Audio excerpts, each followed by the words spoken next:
Hi guys! Good morning, good afternoon, and good evening po sa lahat po na nakakapanood na aking mga videos or reels. Yan. Ito nga po pala guys, ang aming breakfast ngayong umaga. Yan.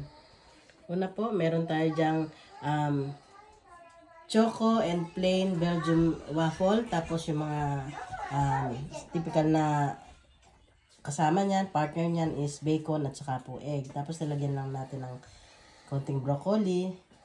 Tapos, ito naman po yung ating tamagoyaki. Tapos, meron po yung bacon. Tapos, nilagyan po natin yung tamagoyaki ng umeboshi paste. Okay? Tapos, ito rin po yung, ayan, katulad po nung una kanina, meron din yung tamago. Ayan.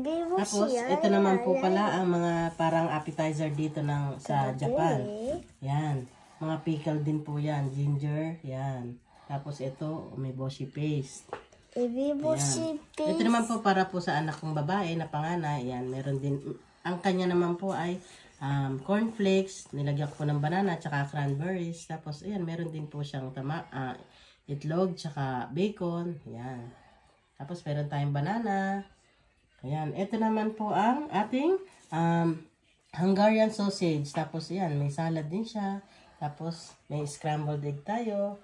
Then, may kape tayo. Okay guys, hanggang dito na lang po ang ating video. Ayan. Okay.